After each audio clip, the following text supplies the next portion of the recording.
어두운 거실. 텅 빈 냉장고 문이 열려 있습니다. 소파 위 작은 몸을 웅크린 채 담요를 뒤집어 쓴 7살 아이. 떨리는 손으로 휴대폰을 꺼내 전화를 거는 아이의 목소리. 할머니, 배고파요. 엄마가 어제부터 안 와요. 고급 호텔 로비. 명품 드레스를 입은 여자가 남자의 팔짱을 끼고 환하게 웃고 있습니다. 그 여자의 손에는 명품 쇼핑백이 가득합니다. 바로 그 아이의 엄마였죠. 완벽한 며느리에 가면 뒤에 숨겨진 진실. 두 어머니는 손녀를 구하기 위해 싸우기로 합니다. 이 이야기가 마음에 닿으셨다면 좋아요와 구독 버튼을 눌러주세요. 영상의 끝에는 가슴 벅찬 반전이 기다리고 있습니다. 이제 이야기를 시작하겠습니다. 저녁 7시. 박영숙의 작은 부엌에서 찌개 끓는 소리가 들립니다. 영숙은 국자로 간을 보다가 식탁 위에 놓인 휴대폰이 울리는 소리를 듣습니다.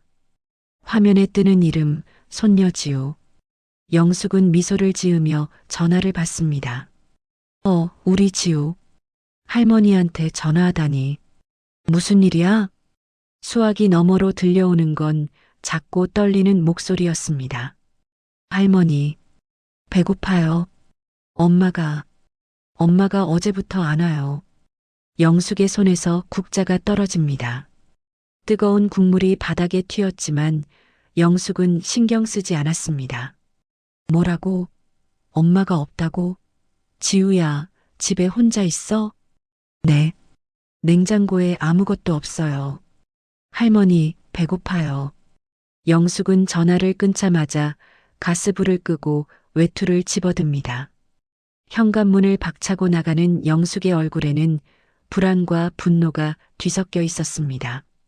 택시를 잡아타고 며느리 집 주소를 말하는 영숙의 목소리가 떨립니다. 창밖으로 스쳐 지나가는 거리의 불빛들. 영숙은 주먹을 꽉 쥔 채 창밖을 바라봅니다. 은지, 대체 무슨 일이야? 택시가 아파트 단지 앞에 멈춰섭니다. 영숙은 서둘러 요금을 내고 엘리베이터를 향해 뛰어갑니다. 12층.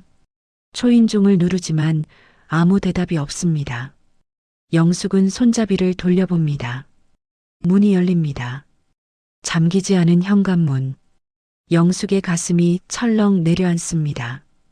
거실은 어둡고 조용했습니다. 불을 켜자 보이는 광경.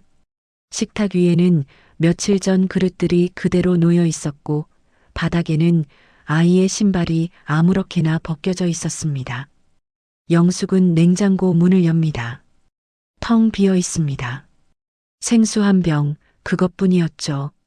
지우야, 할머니 왔어. 소파 쪽에서 작은 움직임이 느껴집니다. 담요 속에서 작은 얼굴이 삐죽 나옵니다. 지우의 얼굴은 창백했고 눈가에는 눈물 자국이 말라붙어 있었습니다. 영숙은 달려가 지우를 꽉 안아줍니다. 지우는 할머니 품에 안겨 흐느끼기 시작합니다. 괜찮아. 이제 괜찮아. 할머니가 왔잖아. 영숙의 눈에서도 눈물이 흘러내립니다. 지우의 작은 몸이 얼마나 가벼운지 영숙은 가슴이 미어집니다.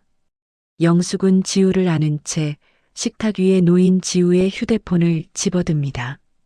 통화 기록을 확인합니다. 엄마에게 걸린 전화가 10번이 넘습니다. 모두 받지 않은 전화들이었죠. 영숙의 손이 떨립니다. 분노가 치밀어 오르지만 지금은 지우를 먼저 챙겨야 합니다. 지우야, 할머니 집 가자. 맛있는 거 먹고 푹 자자. 지우는 고개를 끄덕입니다. 영숙은 지우의 가방에 옷가지를 몇 벌 챙겨 넣습니다. 현관을 나서며 영숙은 다시 한번 집안을 둘러봅니다.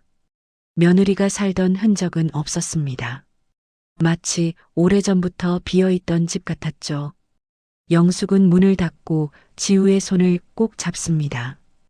엘리베이터 안 거울에 비친 두 사람의 모습. 영숙의 얼굴에는 근심이 가득했고 지우는 할머니 손을 꼭 쥔 채 고개를 숙이고 있었습니다. 택시 안. 지우는 영숙의 품에 안겨 깜빡 잠이 듭니다. 영숙은 며느리 은지에게 전화를 겁니다. 신호음이 길게 울립니다. 한참 후 전화가 연결됩니다. 여보세요? 어머님? 목소리가 차갑습니다. 배경으로 웃음소리와 음악소리가 희미하게 들립니다. 은지야, 너 지금 어디야? 지우가 집에 혼자 있었어. 며칠이나 굶었다고. 아, 그거요? 제가 급한 일이 있어서요. 지우한테 돈 두고 갔는데 괜찮을 거예요. 괜찮을 거라니. 냉장고에 아무것도 없었어. 7살 애가 어떻게 혼자. 어머님, 지금 바빠요. 나중에 전화할게요. 전화가 끊깁니다. 영숙은 휴대폰을 쥔 손이 떨립니다. 창밖을 바라보는 영숙의 눈빛이 차갑게 식어갑니다. 뭔가 잘못됐어. 은지가 이상해. 집에 도착한 영숙은 지우를 재우고 부엌으로 갑니다. 따뜻한 죽을 끓여 지우에게 먹입니다. 지우는 개걸스럽게 먹다가 눈물을 흘립니다. 할머니, 고마워요. 영숙은 지우의 머리를 쓰다듬으며 미소를 짓지만 그 미소는 금방 사라집니다. 지우가 잠든 후 영숙은 거실 소파에 앉아 깊은 생각에 잠깁니다. 며느리의 차가운 목소리가 머릿속을 떠나지 않습니다. 영숙은 휴대폰을 꺼내 며느리의 SNS를 검색합니다. 화면에 뜨는 최근 게시물, 고급 레스토랑에서 찍은 사진, 명품 가방을 든 은지가 환하게 웃고 있습니다. 옆에는 낯선 남자가 함께 있었죠. 영숙의 얼굴이 굳어집니다. 사진 업로드 시간은 오늘 저녁 6시. 지우가 전화했던 바로 그 시간이었습니다. 영숙은 휴대폰을 내려놓고 창밖을 바라봅니다. 밤하늘에 별은 보이지 않습니다. 영숙의 머릿속에 한 사람이 떠오릅니다. 시어머니 김순애.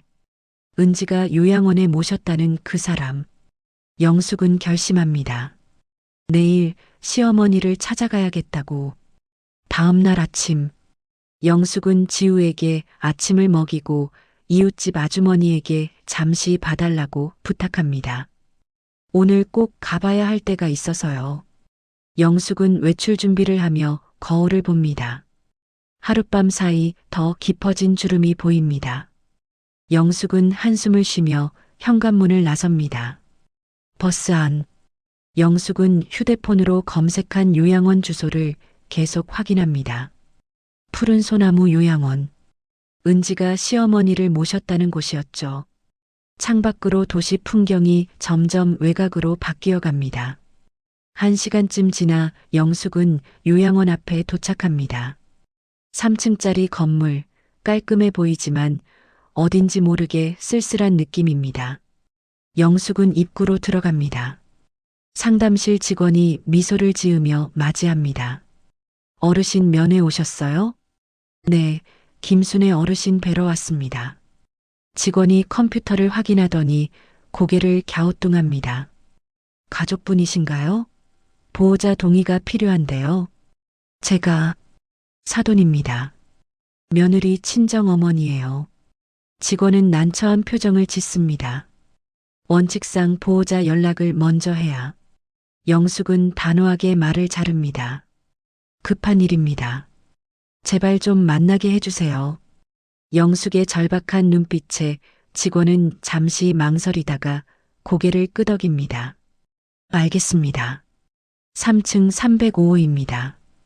영숙은 엘리베이터를 타고 3층으로 올라갑니다. 긴 복도가 펼쳐지고 양쪽으로 방문들이 줄지어 있습니다. 복도 끝 305호. 영숙은 문 앞에 서서 잠시 숨을 고릅니다. 노크를 합니다. 대답이 없습니다. 영숙은 조심스럽게 문을 열고 들어갑니다. 작은 방. 창가에 놓인 의자에 한 노인이 앉아 있습니다. 창밖만 바라보고 있는 뒷모습. 흰 머리, 구부정한 어깨. 어머님. 영숙이 조심스럽게 부릅니다. 순애가 천천히 고개를 돌립니다. 두 사람의 눈이 마주칩니다. 순애의 눈빛은 흐릿하지만 그 속에 무언가 깊은 슬픔이 담겨 있었습니다. 누구세요? 순애의 목소리는 작고 떨립니다. 저, 박영숙입니다. 은지 친정어머니예요. 순애는 잠시 멍하니 영숙을 바라봅니다. 아, 사돈. 영숙은 순애 옆 의자를 끌어다 앉습니다. 어머님, 제가 여쭤볼 게 있어서 왔어요. 순애는 고개를 끄덕이지만 여전히 표정이 멍합니다. 영숙은 조심스럽게 말을 꺼냅니다. 어머님 여기 언제 들어오셨어요? 언제였더라? 기억이 잘 안 나요. 순애는 이마를 짚으며 생각하려 애씁니다. 은지가 며느리가 좋은 곳이라고 여기서 쉬라고. 영숙은 순애의 손을 조심스럽게 잡습니다. 차갑습니다. 어머님 혹시 은지가 이상하다고 느낀 적 없으세요? 순애의 눈빛이 흔들립니다. 이상하다니요? 지우가 손녀가 며칠째 집에 혼자 있었어요. 냉장고도 비어 있었고요. 순애의 눈이 커집니다. 지우가? 우리 지우가? 네, 제가 어제 데려왔어요. 은지는 어디 가고 없더라고요. 순애는 손을 떨며 입을 가립니다. 그럴 리가. 은지가 그럴 리가. 하지만 순애의 눈에서 눈물이 흐르기 시작합니다. 마치 이미 알고 있었다는 듯이. 영숙은 더 조심스럽게 묻습니다. 어머님, 혹시 며느리가 통장이나 집 얘기를 한 적 있나요? 순애는 천천히 고개를 끄덕입니다. 통장, 비밀번호. 순애의 목소리가 떨립니다. 자꾸 물어봤어요. 제가 기억을 못할까봐 자기가 관리하겠다고. 그래서 알려주셨어요? 네. 며느리니까. 믿었죠. 순애는 손으로 얼굴을 감싸며 흐느낍니다. 집도, 집 명의도 바꾸자고 했어요. 관리하기 편하다고. 영숙의 가슴이 철렁 내려앉습니다. 서류에 도장 찍으셨어요? 네. 은지가 가져온 서류에. 그때는 잘 몰랐어요. 머리가 자꾸 아프고 기억이. 순애는 눈물을 닦으며 창밖을 바라봅니다. 그날, 여기 오는 날, 은지가 웃지 않았어요. 웃지 않았다고요? 네. 눈이 차가웠어요. 마치 남보듯이. 영숙은 주먹을 불끈 쥡니다. 분노가 치밀어 오르지만 지금은 참아야 합니다. 어머님, 우리 속은 거예요. 순애는 고개를 들어 영숙을 바라봅니다. 속았다니요? 은지가 우리를 이용한 거예요. 처음부터 계획한 거였어요. 순애는 고개를 저으며 부정하려 하지만 눈물이 계속 흐릅니다. 마음 깊은 곳에서는 이미 알고 있었던 거죠. 지우는 괜찮아요? 순애의 목소리가 간절합니다. 제가 데려왔어요. 안전해요. 걱정 마세요. 순애는 영숙의 손을 꼭 잡습니다. 고맙습니다. 정말 고맙습니다. 두 사람은 한참 동안 말없이 서로의 손을 잡고 있었습니다. 창밖으로 햇살이 비쳐 들어옵니다. 하지만 두 사람의 마음은 어둡고 무거웠죠. 영숙이 먼저 입을 엽니다. 어머님, 우리 이대로 당할 순 없어요. 순애는 영숙을 바라봅니다. 하지만 우리가 뭘 할 수 있겠어요? 모르겠어요. 하지만 가만히 있을 순 없어요. 지우를 지켜야 해요. 순애는 천천히 고개를 끄덕입니다. 그래요. 지우를 우리가 지켜야죠. 영숙은 순애를 일으켜 세웁니다. 어머님, 저랑 같이 가시겠어요? 여기 있으면 안 돼요. 순애는 잠시 망설이다가 고개를 끄덕입니다. 네, 가야죠. 손녀를 봐야죠. 두 사람은 방을 나섭니다. 복도를 걸으며 영숙은 순애의 팔을 부축합니다. 1층 상담실에서 직원이 놀라며 다가옵니다. 어디 가시는 거예요? 보호자 허락 없이는. 제가 모시고 갑니다. 문제 있으면 며느리한테 연락하라고 하세요. 영숙의 단호한 목소리에 직원은 더 이상 막지 못합니다. 요양원을 나서는 두 사람. 햇살이 눈부십니다. 순애는 오랜만에 맞는 바깥 공기에 깊게 숨을 들이킵니다. 오래 나오지 못했어요. 영숙은 순애의 손을 꼭 잡습니다.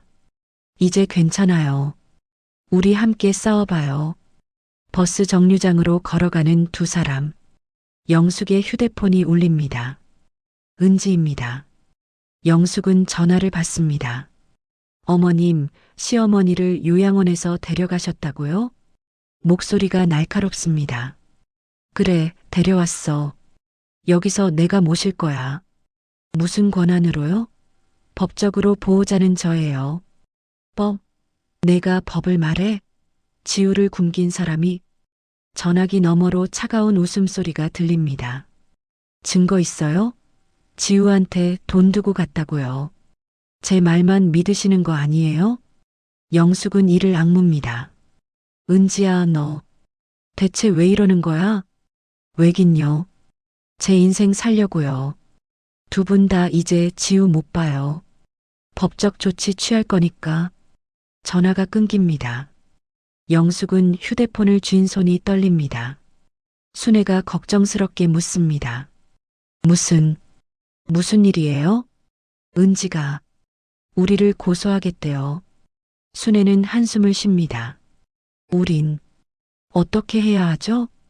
영숙은 순애를 똑바로 바라봅니다. 싸워야죠.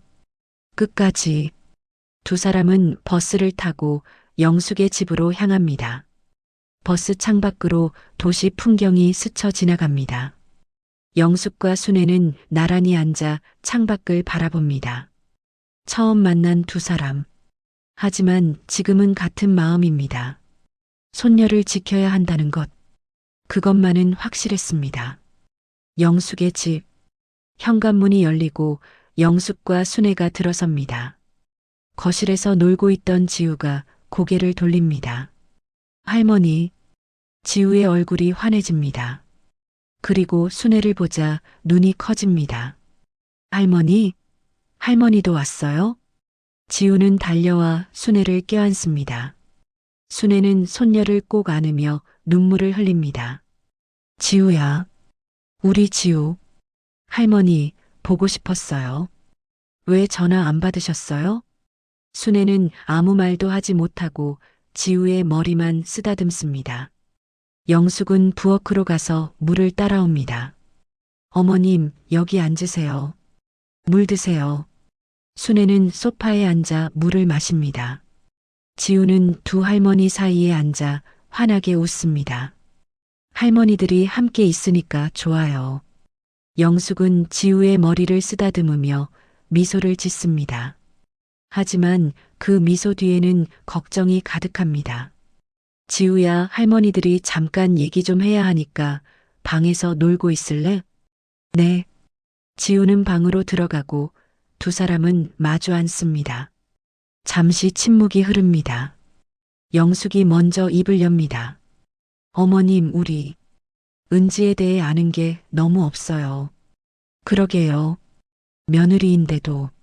순애는 한숨을 쉽니다. 영숙은 휴대폰을 꺼냅니다. 제가 어젯밤에 은지 SNS를 봤는데요. 화면을 순애에게 보여줍니다. 고급 레스토랑, 호텔, 명품 가게에서 찍은 사진들. 순애의 얼굴이 점점 굳어집니다. 이게 언제 찍은 사진들이에요? 전부 최근이에요. 어떤 건 지우가 혼자 있던 바로 그날이고요. 순애는 사진 속 은지를 바라봅니다. 환하게 웃는 얼굴, 낯선 남자와 팔짱을 낀 모습. 저 남자는 누구죠? 모르겠어요. 하지만 여러 사진에 함께 나와요. 영숙은 사진들을 넘기며 보여줍니다.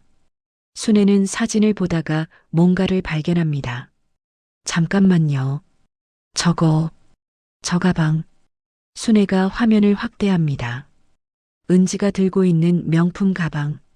저 가방, 제가 30년 모아서 산 거예요. 며느리 결혼 선물로 줬죠. 영숙은 순애를 바라봅니다. 그런데 왜요? 그 가방이 한정판이거든요. 다시 살 수도 없어요. 순애의 목소리가 떨립니다. 은지가 못 쓰겠다고 했어요. 스타일이 안 맞는다고. 그래서 제가 다시 보관하고 있었는데. 그럼 은지가 몰래 가져간 거네요.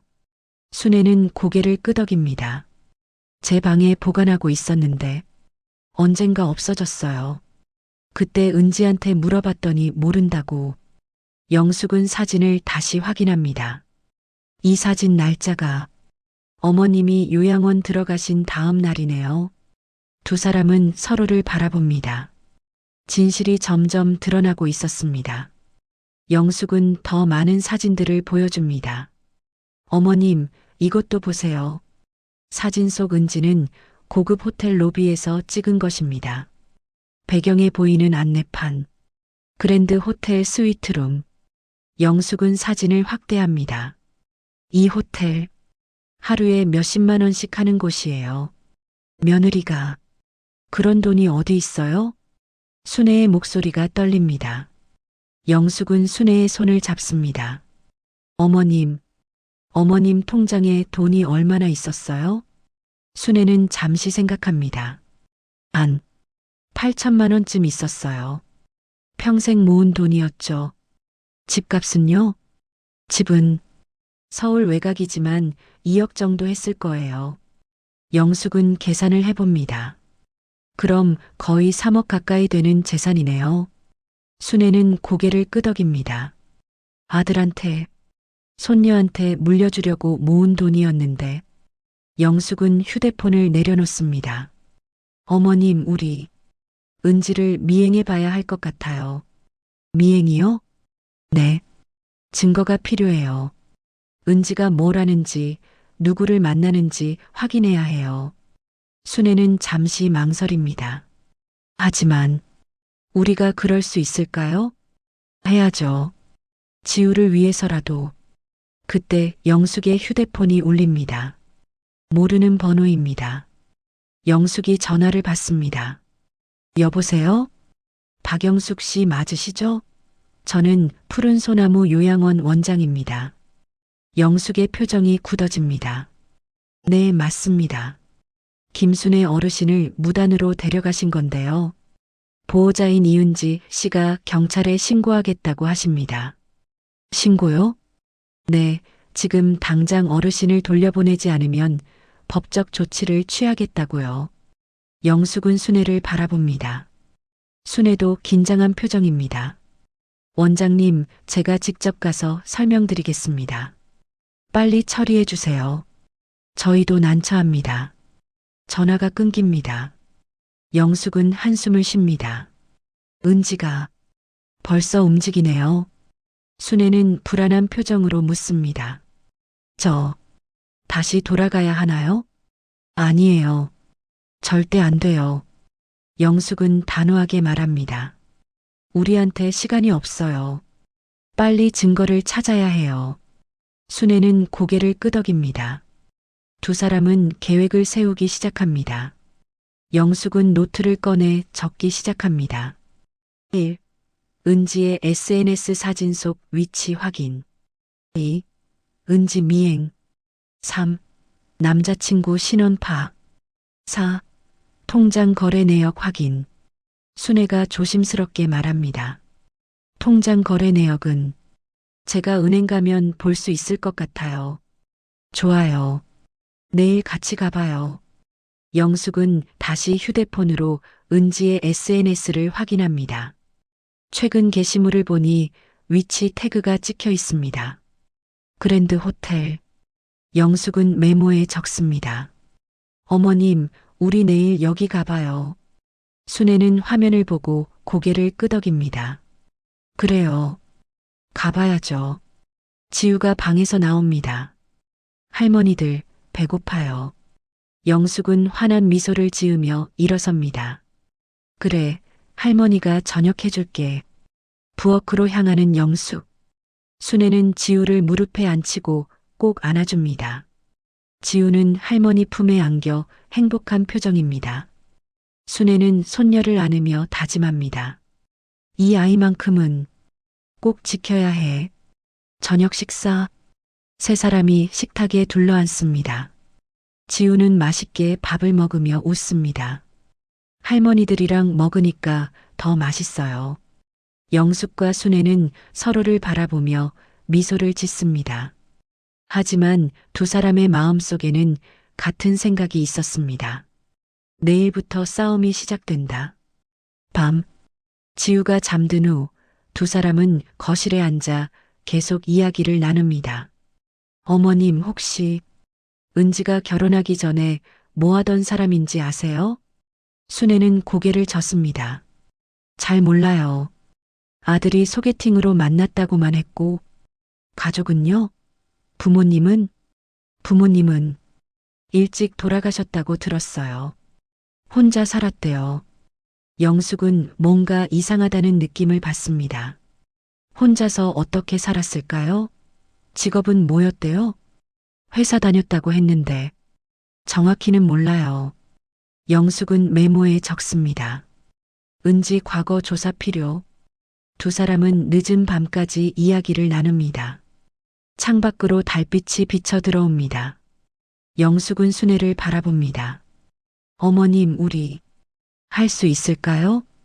순애는 영숙의 손을 꼭 잡습니다. 해야죠. 지우를 위해서라도. 두 사람의 눈빛이 단단해집니다. 내일부터 본격적인 싸움이 시작될 것입니다. 다음 날 오후, 영숙과 순애는 지우를 이웃집에 맡기고 그랜드 호텔 앞에 도착합니다. 높은 건물, 화려한 입구. 두 사람은 호텔 맞은편 카페에 자리를 잡습니다. 창가 자리에서 호텔 입구가 훤히 보입니다. 영숑은 커피를 시키고 순애와 함께 기다립니다. 은지가 정말 올까요? 순애가 불안한 목소리로 묻습니다. SNS에 오늘도 위치가 찍혔어요. 올 거예요. 영숙은 휴대폰을 확인하며 말합니다. 1시간이 지나갑니다. 2시간이 지나갑니다. 순애는 지쳐서 한숨을 쉽니다. 혹시 안 오는 건 아닐까요? 바로 그때 영숙이 순애의 팔을 꽉 잡습니다. 어머님, 저기요. 호텔 입구로 택시 한 대가 멈춰섭니다. 차에서 내리는 여자. 명품 선글라스, 화려한 원피스. 은지였습니다. 순애는 숨을 죽입니다. 은지는 호텔 로비로 들어갑니다. 영숙은 휴대폰으로 사진을 찍습니다. 어머님, 우리도 들어가 봐요. 들어가요? 들키면 어떡해요? 조심하면 돼요. 빨리요. 두 사람은 카페를 나와 호텔로 향합니다. 로비에 들어서자 화려한 샹들리에와 대리석 바닥이 눈에 들어옵니다. 은지는 엘리베이터 앞에 서 있습니다. 영숙과 순애는 큰 화분 뒤에 몸을 숨깁니다. 엘리베이터 문이 열립니다. 은지가 들어가고 문이 닫힙니다. 영숙은 재빨리 층수를 확인합니다. 12층에서 멈춥니다. 12층이에요. 가봐요. 두 사람은 다른 엘리베이터를 타고 12층으로 올라갑니다. 엘리베이터 문이 열리자 긴 복도가 나타납니다. 양쪽으로 스위트룸 문들이 보입니다. 영숙과 순애는 조심스럽게 복도를 걷습니다. 저 멀리서 은지의 뒷모습이 보입니다. 은지는 1207호 앞에 섭니다. 노크를 합니다. 문이 열리고 남자가 나타납니다. 키가 크고 양복을 입은 남자. 영숙은 재빨리 휴대폰으로 녹화를 시작합니다. 은지와 남자가 포옹을 합니다. 남자가 은지의 허리를 감싸며 방 안으로 들어갑니다. 문이 닫힙니다. 영숙과 순애는 그 자리에 얼어붙습니다. 순애의 눈에서 눈물이 흐릅니다. 저게 며느리가 맞나요? 영숙은 순애의 어깨를 감싸줍니다. 어머님, 아직 더 봐야 해요. 참으세요. 두 사람은 복도 끝 비상계단으로 이동합니다. 계단에 앉아 기다립니다. 1시간이 지나갑니다. 순애는 계단에 앉은 채 고개를 숙이고 있습니다. 영숙은 복도를 계속 주시합니다.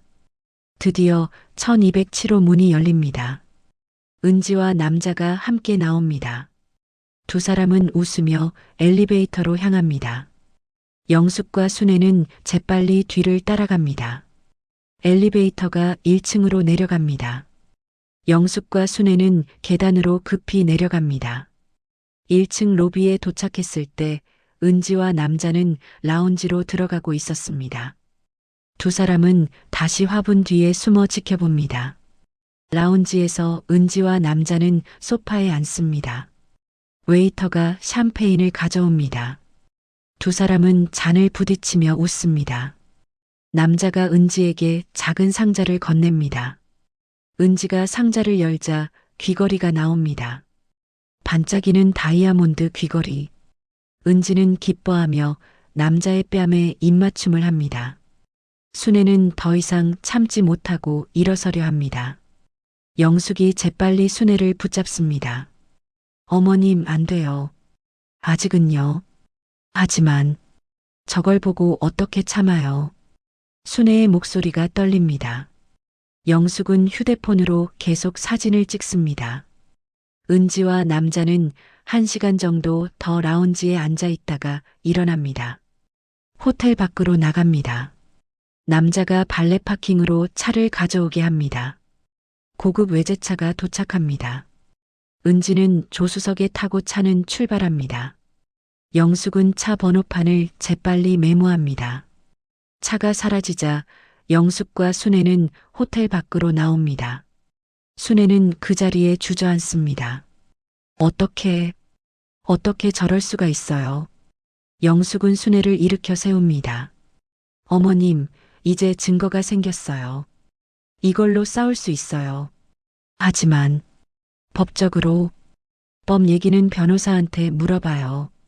일단 우리 할 일을 계속해요. 두 사람은 근처 벤치에 앉습니다. 영숙은 찍은 사진과 동영상들을 확인합니다. 어머님, 이것 좀 보세요. 영숙이 동영상을 재생합니다. 은지와 남자가 포옹하는 장면, 남자가 선물을 주는 장면. 순애는 화면을 보며 눈물을 흘립니다. 우리 아들이 세상 떠난 지 겨우 1년인데 영숙도 마음이 아픕니다. 어머님, 이제 은행 가봐요. 통장 거래 내역 확인해야죠. 두 사람은 가까운 은행으로 향합니다. 은행 안. 순애는 창구 직원에게 통장 거래 내역을 요청합니다. 본인 확인 좀 해주세요.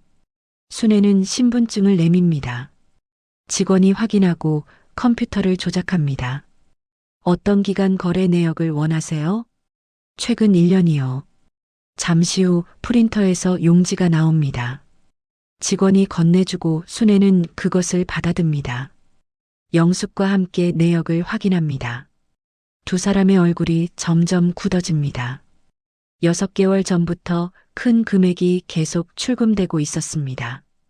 500만 원, 300만 원, 1000만 원. 마지막엔 잔액이 거의 없었습니다. 순애는 손이 떨립니다. 8천만 원이 다 사라졌어요. 영숙은 출금 날짜를 확인합니다. 어머님, 이거. 어머님이 요양원 들어가신 다음 날부터 출금이 시작됐네요.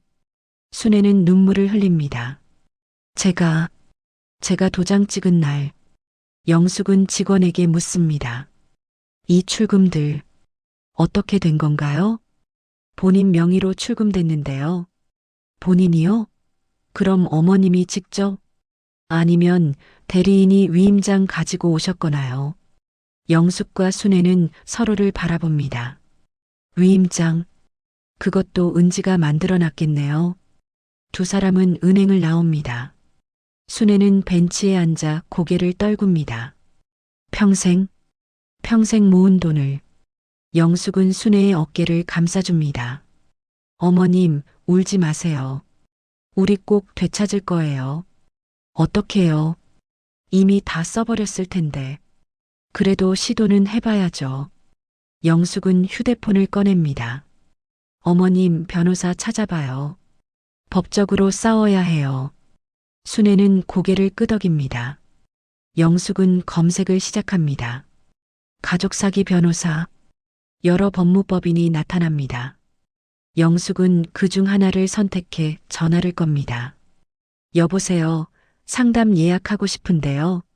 어떤 사건이세요? 며느리가 시어머니 재산을 사기친 것 같아서요. 네, 내일 오전 10시에 오실 수 있으세요? 네, 가겠습니다. 전화를 끊고 영숙은 순애를 바라봅니다. 어머님, 내일 변호사 만나요. 준비해야 해요.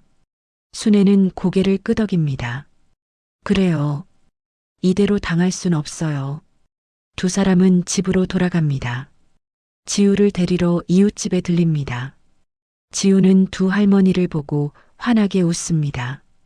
할머니들, 어디 갔다 왔어요? 응, 잠깐 볼 일이 있었어. 영숙은 지우의 손을 잡고 집으로 돌아갑니다. 저녁 식사를 준비하면서도 영숙의 머릿속은 복잡합니다. 은지의 얼굴, 남자와 포옹하던 모습, 빈 통장 잔액. 모든 것이 계획된 사기였습니다. 순애는 거실에 앉아 멍하니 창밖을 바라봅니다. 지우가 다가와 할머니 무릎에 머리를 기댑니다. 할머니, 왜 슬퍼요? 순애는 지우를 안으며 미소를 지으려 애씁니다. 아니야, 할머니 안 슬퍼. 거짓말. 할머니 눈에 눈물 있어요. 순애는 눈물을 닦습니다. 할머니가 좀 피곤해서 그래. 지우는 할머니를 꼭 안아줍니다. 그럼 할머니 쉬어요. 제가 옆에 있을게요. 순애는 손녀를 꼭 안으며 생각합니다. 이 아이만큼은 절대 빼앗기지 않아. 밤이 깊어갑니다. 영숙과 순애는 내일을 준비합니다. 모든 증거 자료를 정리합니다. 사진, 동영상, 통장 거래 내역. 두 사람은 밤늦게까지 앉아 있습니다. 창밖으로 달이 밝게 빛납니다.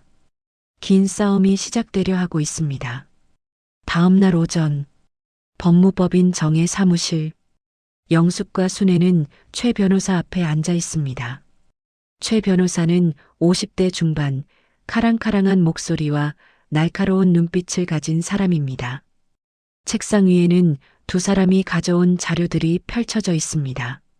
최 변호사는 은행 거래 내역을 천천히 살펴봅니다. 그리고 휴대폰으로 찍은 사진들과 동영상을 확인합니다. 긴 침묵이 흐릅니다. 최 변호사는 안경을 벗고 두 사람을 바라봅니다. 상황이 복잡하네요. 영숙이 조심스럽게 묻습니다. 복잡하다니, 그게 무슨 말씀이세요? 먼저 좋은 소식은 며느리분이 명백히 부당한 행동을 했다는 건 확실합니다. 순애의 얼굴에 희망이 비칩니다. 그럼 우리가 이길 수 있나요? 최 변호사는 고개를 천천히 젓습니다.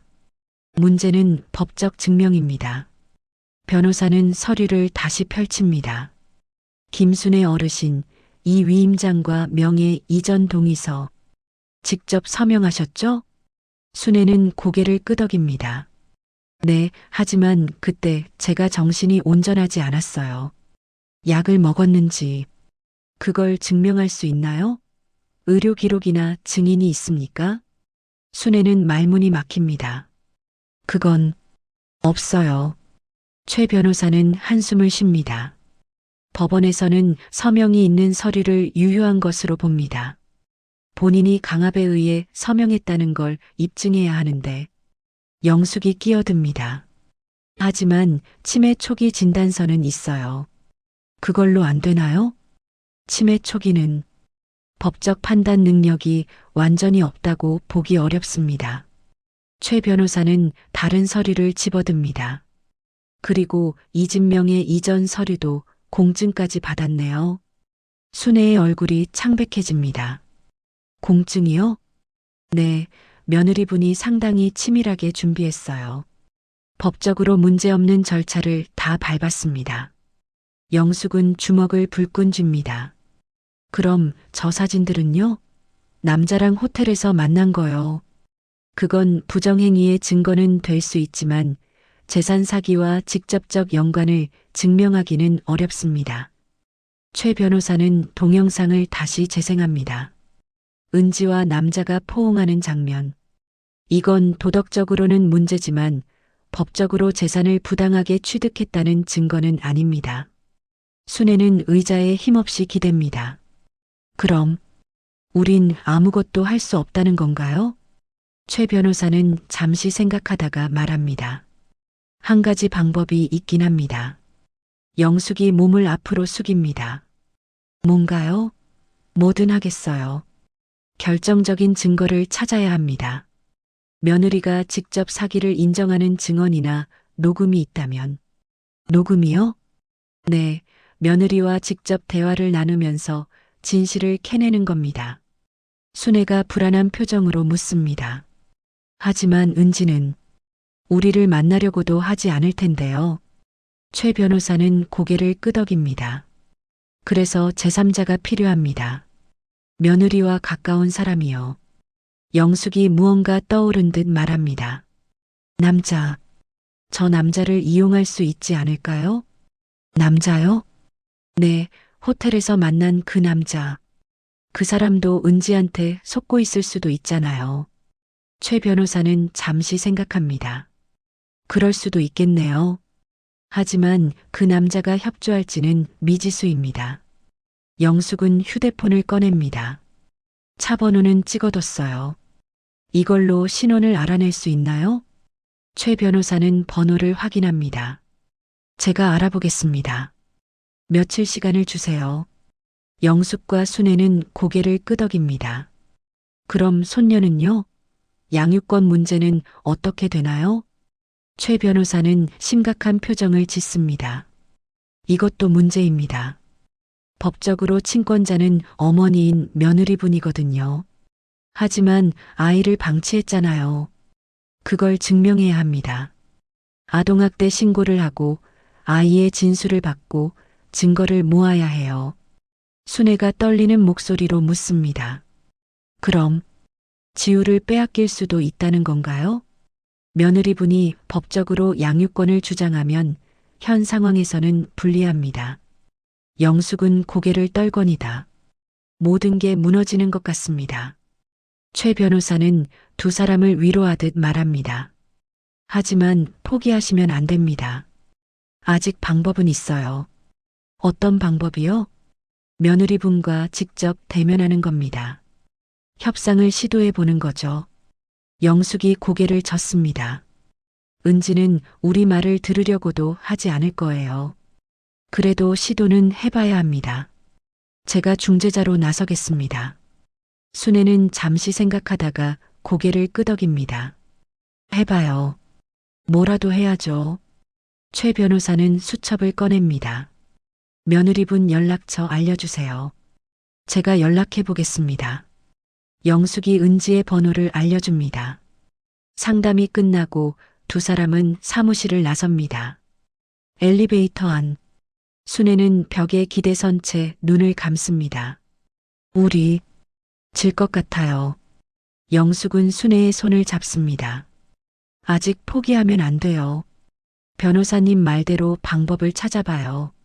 하지만 법이 우리 편이 아니잖아요. 그래도 지우를 위해서라도 끝까지 싸워야죠. 엘리베이터 문이 열리고 두 사람은 밖으로 나옵니다. 거리는 사람들로 붐빕니다. 모두 바쁘게 걷고 있지만 두 사람의 발걸음은 무겁기만 합니다. 근처 공원 벤치에 앉습니다. 순애는 한참 동안 하늘을 바라봅니다. 제가 너무 순진했나 봐요. 어머님, 며느리를 믿었어요. 가족이니까요. 그런데 순애의 눈에서 눈물이 흐릅니다. 영숙도 눈시울이 붉어집니다. 제 딸도 그래요. 어떻게 저렇게 변했는지. 두 사람은 한참 동안 말없이 앉아 있습니다. 바람이 불고 낙엽이 떨어집니다. 영숙의 휴대폰이 울립니다. 이웃집 아주머니입니다. 여보세요? 영숙 씨, 지우가 자꾸 엄마를 찾아요. 어쩌죠? 영숙의 가슴이 덜컥 내려앉습니다. 금방 갈게요. 전화를 끊고 영숙은 순애를 바라봅니다. 어머님, 집에 가봐야 해요. 지우가, 순애는 재빨리 일어섭니다. 빨리 가요. 두 사람은 서둘러 집으로 향합니다. 택시를 타고 가는 내내 영숙의 마음은 불안합니다. 지우가 엄마를 찾다니. 집에 도착하자 이웃집 문이 열리고 지우가 뛰쳐나옵니다. 눈이 빨갛게 부어 있습니다. 할머니. 지우는 영숙의 품에 안깁니다. 엄마. 엄마는 언제 와요? 영숙은 지우를 안으며 등을 토닥입니다. 지우야. 엄마가 보고 싶어요. 할머니, 엄마한테 전화해줘요. 순애도 다가와 지우의 머리를 쓰다듬습니다. 영숙과 순애는 서로를 바라봅니다. 아이에게 뭐라고 말해줘야 할까요? 엄마가 나쁜 사람이라고 말할 수는 없습니다. 영숙은 무릎을 꿇고 지우와 눈높이를 맞춥니다. 지우야, 엄마는 지금 바쁜 일이 있어서 못 와. 언제 와요? 조금만 기다려.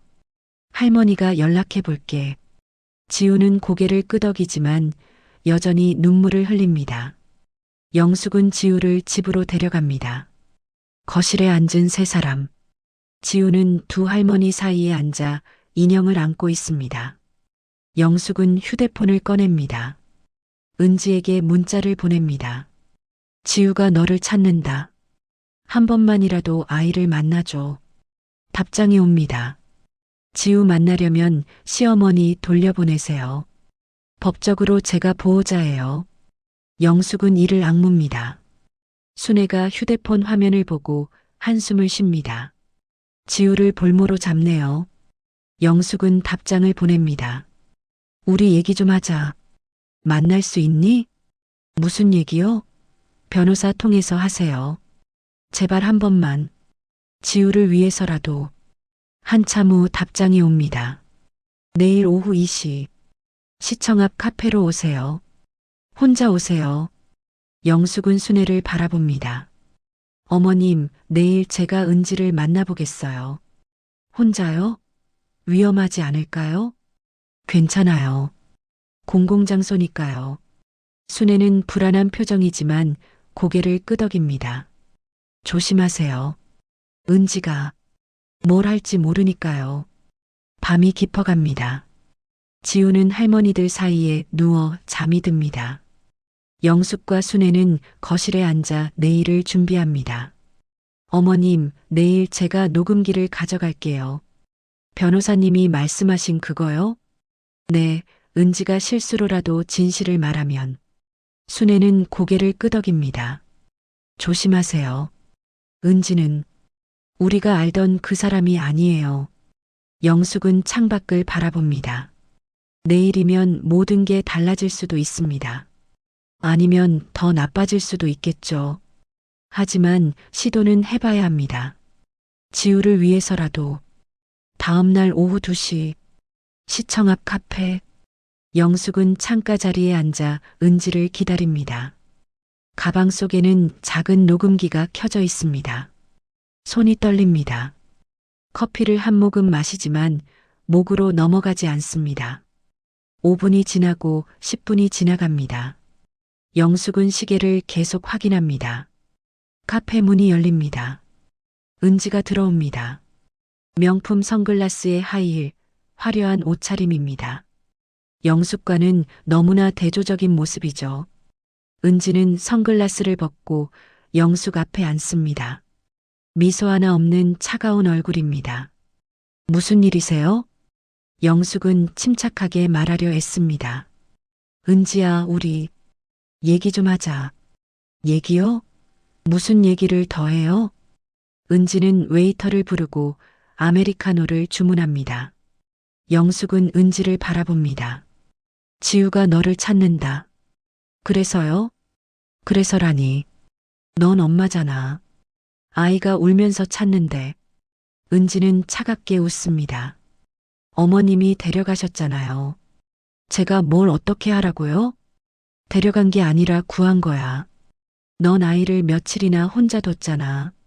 제가 출장 갔었다고요. 돈도 두고 갔고요. 은지의 목소리는 태연합니다. 영숙은 참고 있던 분노가 치밀어 오릅니다. 출장? 넌 호텔에서 남자랑 놀고 있었어. 은지의 표정이 순간 굳습니다. 저를 미행하셨어요? 그래, 다 봤어. 내가 무슨 짓을 하는지. 은지는 커피를 한 모금 마십니다. 여전히 침착합니다. 그게 뭐가 잘못됐는데요? 제 사생활이잖아요. 사생활? 내 남편이 세상 떠난 지 1년밖에 안 됐어. 그래서요? 저는 제 인생 살면 안 돼요? 영숙은 주먹을 줍니다. 어머님 돈은 8천만 원은 다 어디 갔어? 은지의 눈빛이 차가워집니다. 그건 제 돈이에요. 어머님이 저한테 주신 거고요. 준 게 아니야. 내가 속여서 빼앗은 거지. 주변 사람들이 쳐다봅니다. 영숙은 목소리를 낮춥니다. 은지는 여유롭게 웃습니다. 증거 있어요? 어머님이 직접 서명하신 서류가 있는데요. 어머님은 치매가 있었어. 넌 그걸 이용한 거야. 치매요? 초기 치매는 법적으로 문제 없어요. 변호사한테 확인했거든요. 영숙은 말문이 막힙니다. 은지는 가방에서 서류를 꺼냅니다. 여기 있어요. 위임장, 명예 이전 동의서, 전부 공증받은 거예요. 서류를 영숙 앞에 던집니다. 영숙은 서류를 보며 손이 떨립니다. 순애의 서명이 또박또박 적혀 있습니다. 이건 사기야. 사기요?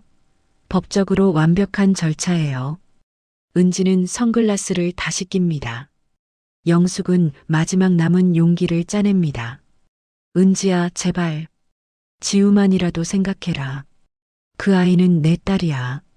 제 딸이니까 제가 키우죠. 당연한 거 아닌가요? 넌 키울 생각도 없잖아. 누가 그래요? 제가 언제 안 키운다고 했어요? 그럼 왜 아이를 혼자 뒀어? 은지는 한숨을 쉽니다. 어머님, 이제 그만하세요. 지우는 제가 데려갈 거예요. 영숙의 얼굴이 창백해집니다. 데려간다고? 네, 당연하죠. 법적으로 친권자는 저예요. 안 돼. 지우는 안 돼. 영숙이 소리를 지릅니다. 주변 사람들이 다시 쳐다봅니다.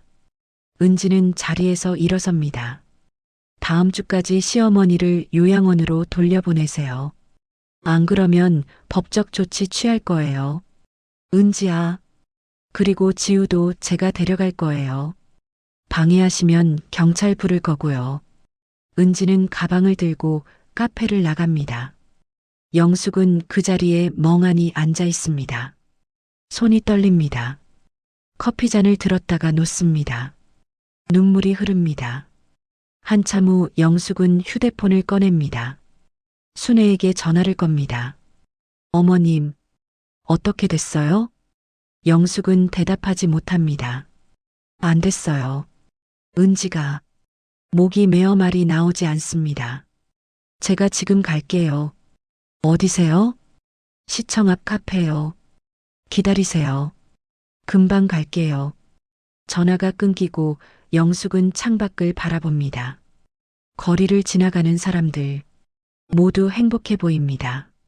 하지만 영숙의 세상은 무너지고 있습니다. 30분 후 순애가 카페에 도착합니다. 영숙은 여전히 같은 자리에 앉아 있습니다. 순애는 영숙 앞에 앉습니다. 어떻게 된 거예요? 영숙은 천천히 상황을 설명합니다. 은지의 차가운 태도, 법적으로 완벽한 서류들, 지우를 데려가겠다는 협박. 순애의 얼굴이 점점 굳어집니다.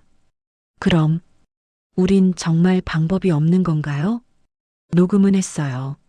하지만 영숙은 휴대폰으로 녹음 파일을 재생합니다. 은지의 목소리가 들립니다. 하지만 은지는 조심스럽게 말을 골랐습니다. 사기를 직접 인정하는 말은 하나도 없었습니다. 순애는 고개를 떨거니다. 똑똑한 애네요. 교묘하게. 영숙도 한숨을 쉽니다. 두 사람은 한참 동안 말이 없습니다. 순애가 먼저 입을 엽니다. 지우를 빼앗길 순 없어요. 저도 그렇게 생각해요. 그럼 어떻게 해요? 영숙은 순애를 바라봅니다. 어머님, 마지막 방법이 하나 있어요. 뭔데요? 남자. 은지랑 만나던 그 남자를 찾아가는 거예요. 순애는 잠시 생각합니다. 변호사님이 신원 확인 중이라고 하셨죠? 네, 연락 기다리고 있어요. 두 사람은 카페를 나와 집으로 향합니다. 집에 도착하자 지우가 달려옵니다. 할머니들. 영숙은 지우를 안아 올립니다. 우리 지우 잘 있었어? 네, 그림 그렸어요. 보여줄까요?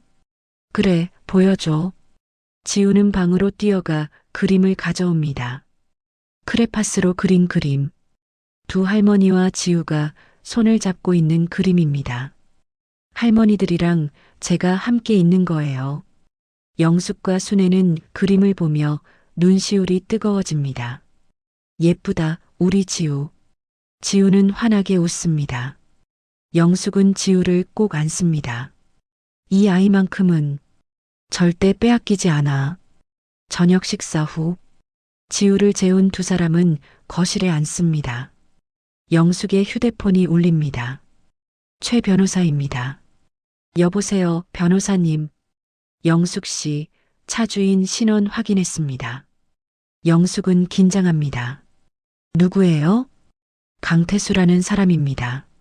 42세, 사업가로 알려져 있네요. 사업가요? 네, 하지만 최근에 사업이 어려워진 것 같습니다. 빚이 좀 있더군요. 영숙은 순애를 바라봅니다. 빚이 있다고요? 네, 그래서인지 최근 들어 갑자기 생활이 화려해졌어요. 이상하죠? 영숙의 머릿속에 퍼즐이 맞춰지기 시작합니다. 혹시 은지가 그 사람한테 돈을 주고 있는 건 아닐까요? 그럴 가능성이 높습니다. 제가 강태수 씨 연락처를 알아냈어요. 직접 만나보시겠어요? 네, 꼭 만나야 해요. 내일 제가 약속 잡아보겠습니다. 전화가 끊기고 영숙은 순애에게 상황을 설명합니다. 순애의 눈에 희망이 비칩니다. 그럼 그 사람도 피해자일 수 있다는 거네요? 그럴 수도 있어요. 은지가 어머님 돈으로 남자를 매수한 거라면 그 사람을 우리 편으로 만들 수 있을까요? 해봐야죠. 마지막 기회예요. 두 사람은 서로를 바라봅니다. 희망의 끈이 보입니다. 작지만 분명한 희망입니다. 창밖으로 달이 떠오릅니다. 긴 밤이 시작됩니다. 하지만 이번에는 절망이 아닌 계획을 세우는 밤입니다. 영숙은 노트를 펼치고 적기 시작합니다. 내일 강태수를 만나면 무엇을 물어봐야 할지, 어떻게 설득해야 할지, 순애도 옆에 앉아 함께 생각합니다. 두 사람의 눈빛이 단단해집니다. 아직 끝나지 않았습니다. 마지막 카드가 남아 있습니다. 다음 날 오후, 조용한 호텔 커피숍. 영숙과 순애는 테이블에 앉아 기다립니다. 두 사람 모두 긴장한 표정입니다. 정말 올까요? 순애가 불안하게 묻습니다. 변호사님이 약속 잡았다고 했어요. 올 거예요. 입구 쪽을 바라보는 영숙의 눈빛이 날카롭습니다. 5분 후 문이 열립니다. 키가 크고 양복을 입은 남자가 들어옵니다. 강태수입니다. 호텔에서 본 바로 그 남자죠. 태수는 주위를 둘러보다가 두 사람을 발견합니다. 잠시 망설이다가 다가옵니다. 박영숙 씨, 맞으시죠? 네, 앉으세요. 태수는 조심스럽게 앉습니다. 순애를 보자 표정이 굳어집니다. 이분은 김순애입니다. 은지의 시어머니예요. 태수는 당황한 기색이 역력합니다. 시어머니라니. 저는 은지 씨가 독신이라고. 영숙이 차갑게 말합니다. 그렇게 들으셨겠죠. 은지가 거짓말했으니까요. 태수는 아무 말도 하지 못합니다. 웨이터가 와서 주문을 받습니다. 태수는 아메리카노를 시킵니다. 잠시 침묵이 흐릅니다. 영숙이 먼저 입을 엽니다. 강태수 씨, 우리가 왜 당신을 찾았는지 아시죠? 변호사분한테 대충 들었습니다만. 은지가, 우리 며느리가 당신한테 뭐라고 했나요? 태수는 손가락으로 테이블을 톡톡 두드립니다. 독신이고 사업을 한다고 했습니다. 순애가 조용히 말합니다.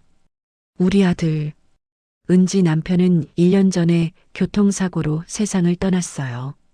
태수의 얼굴이 창백해집니다. 그게 무슨 말씀이세요? 은지는 과부예요. 그리고 7살 딸이 있어요.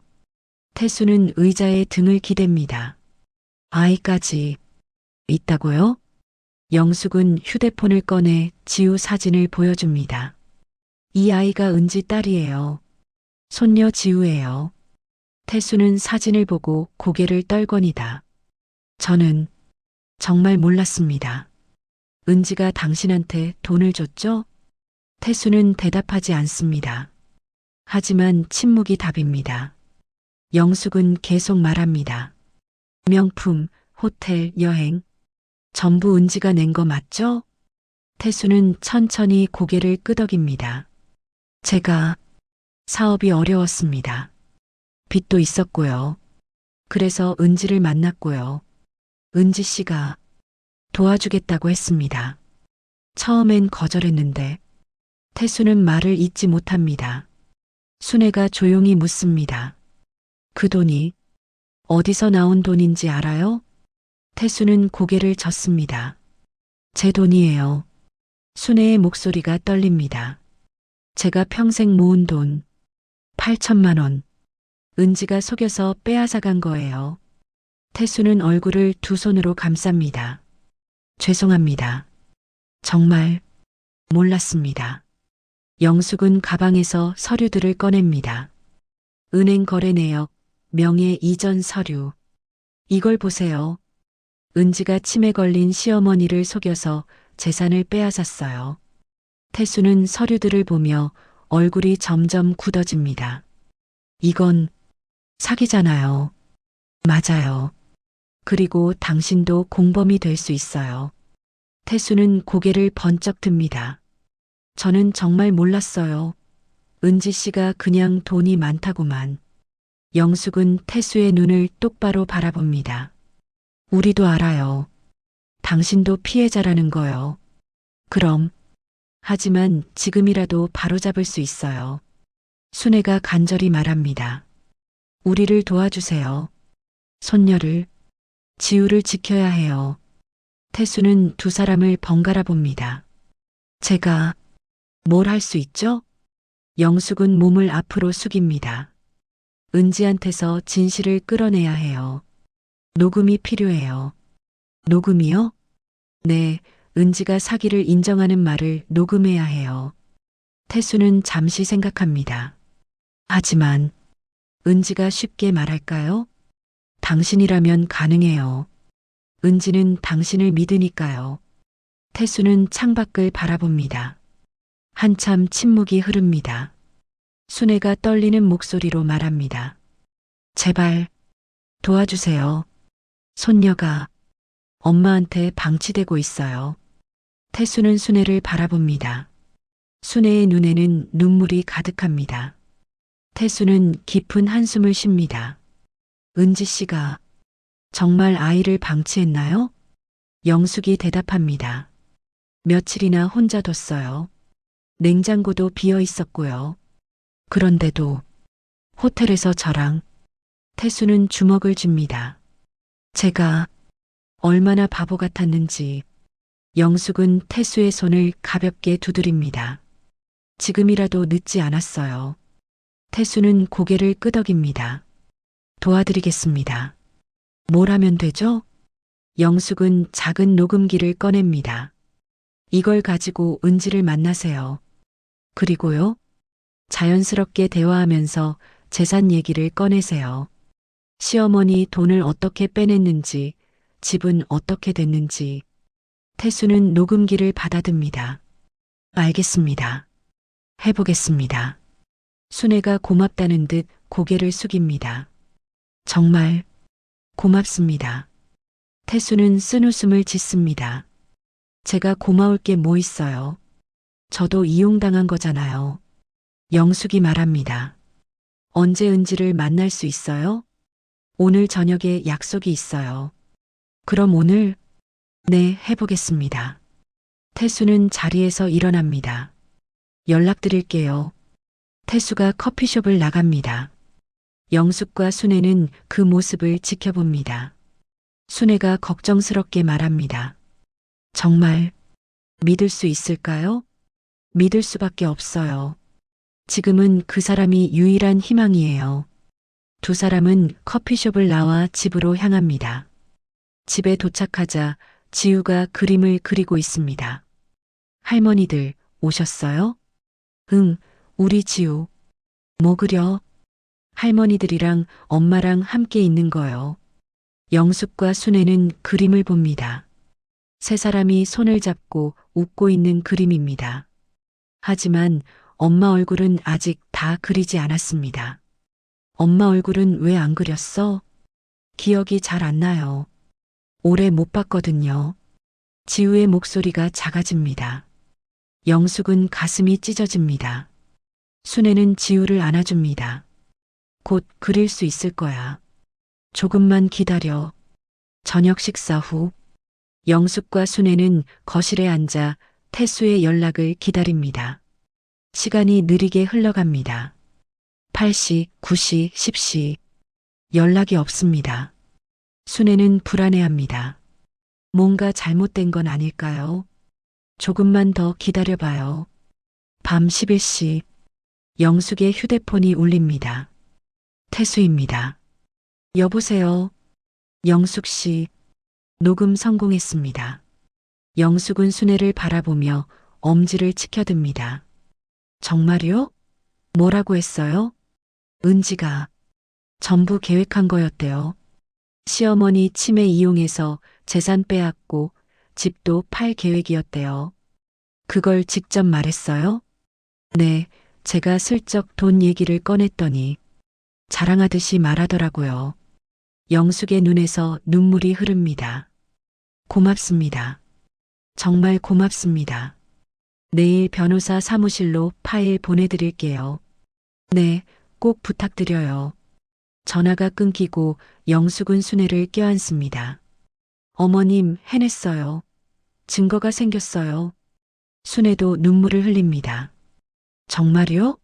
정말요? 네, 이제 싸울 수 있어요. 두 사람은 한참을 껴안고 웁니다. 기쁨의 눈물입니다.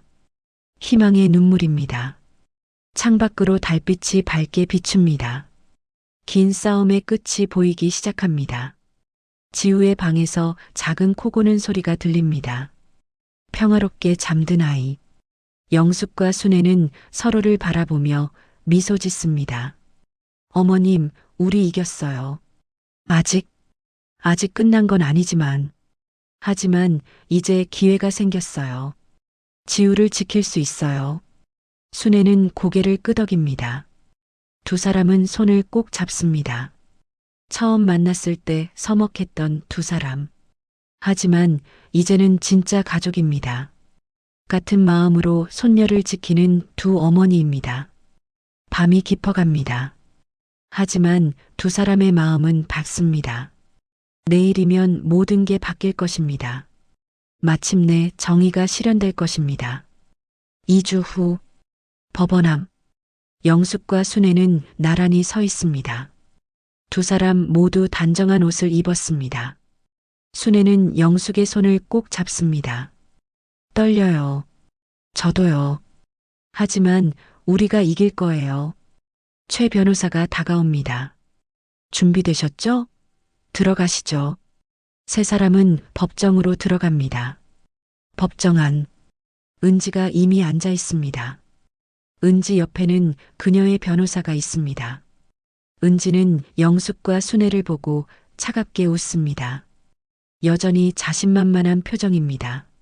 재판장이 입장하고 모두 일어섭니다. 재판이 시작됩니다. 판사가 서류를 확인하며 말합니다. 피고인 이은지에 대한 사기 및 아동학대 혐의 건입니다. 은지의 변호사가 일어섭니다. 판사님, 이 사건은 가족 간의 단순한 오해입니다. 피고인은 최 변호사가 일어나 말을 자릅니다. 판사님, 증거를 제출하겠습니다. 최 변호사는 서류와 USB를 제출합니다. 이것은 피고인이 피해자의 재산을 계획적으로 편취한 증거입니다. 판사가 USB를 확인합니다. 법정에 강태수의 녹음 파일이 재생됩니다. 은지의 목소리가 또렷하게 들립니다. 시어머니 치매 이용하면 쉽더라고. 서류에 도장만 찍게 하면 끝이야. 집도 팔 거야? 2억이면 꽤 되는데? 당연하지. 이미 명예 이전했어. 곧 팔 거야. 넌 정말 똑똑해. 나 같으면 생각도 못했을 거야. 남편 죽은 거 오히려 잘 됐어. 이제 아무도 날 막을 사람이 없잖아. 법정이 조용해집니다. 은지의 얼굴이 창백해집니다. 은지의 변호사도 당황한 표정입니다. 최 변호사가 계속 말합니다. 또한 피고인은 7세 딸을 며칠간 방치했습니다. 이웃 증언과 아동의 진술이 있습니다. 판사가 서류를 꼼꼼히 확인합니다. 은지가 일어나려 하지만 변호사가 말립니다. 판사가 입을 엽니다. 피고인에게 변론할 기회를 주겠습니다. 은지는 떨리는 목소리로 말합니다. 저는 그런 의도가 아니었습니다. 녹음은 농담이었고, 농담이었다고요? 판사의 목소리가 차갑습니다. 네. 그리고 아이는 제가 잠깐 출장을 간 거였고, 최 변호사가 다시 일어섭니다. 판사님, 피고인의 SNS 활동 기록이 있습니다. 아동 방치 당시 호텔에서 유흥을 즐기고 있었습니다. 사진들이 화면에 나타납니다. 호텔, 레스토랑, 명품 매장, 전부 지우가 혼자 있던 그 시간들입니다. 은지는 더 이상 변명하지 못합니다. 고개를 떨굽니다. 판사는 잠시 생각하다가 말합니다. 충분히 검토했습니다. 선고하겠습니다. 법정이 숨을 죽입니다. 영숙과 순애는 손을 꼭 잡습니다. 피고인 이은지는 사기죄로 징역 2년, 아동학대로 징역 1년을 선고합니다. 또한 편취한 재산을 전액 피해자에게 반환하도록 명합니다. 그리고 미성년자 박지우의 양육권은 조모인 김순애와 외조모인 박영숙에게 공동으로 부여합니다. 판사가 망치를 두드립니다. 은지는 그 자리에 주저앉습니다. 법정 경호원들이 은지에게 다가갑니다. 은지는 끌려나가면서 영숙과 순애를 바라봅니다. 그 눈빛에는 더 이상 오만함이 없습니다. 후회와 절망만이 가득합니다. 법정을 나서는 영숙과 순애. 두 사람은 법원 계단에서 서로를 껴안습니다. 눈물이 흐릅니다. 기쁨의 눈물입니다. 최 변호사가 다가와 악수를 청합니다. 축하드립니다. 정의가 승리했습니다. 변호사님, 정말 고맙습니다. 제가 한 건 별로 없어요. 두 분이 포기하지 않으셨기 때문입니다. 세 사람은 악수를 나눕니다. 영숙은 휴대폰을 꺼냅니다. 집에 있는 지우에게 전화를 겁니다. 지우야, 할머니야. 할머니, 어떻게 됐어요? 우리가 이겼어. 이제 지우는 할머니들이랑 계속 살 수 있어. 정말요? 정말이에요? 지우의 목소리에 기쁨이 가득합니다. 응, 정말이야. 이제 집에 갈게. 전화를 끊고 영숙과 순애는 택시를 탑니다. 집으로 가는 길, 창밖으로 봄꽃이 피어 있습니다. 순애가 말합니다. 우리 정말 해냈네요. 네, 함께여서 가능했어요. 처음엔 어색했는데 이제는 진짜 가족이에요. 두 사람은 미소를 나눕니다. 집에 도착합니다. 현관문을 열자마자 지우가 뛰어나옵니다. 할머니들, 지우는 두 할머니를 번갈아 안습니다. 이제 계속 같이 있을 수 있어요? 그럼 우리 지우. 세 사람은 거실 소파에 나란히 앉습니다. 지우가 가운데에 앉고 양옆에 할머니들이 있습니다. 할머니들 사랑해요.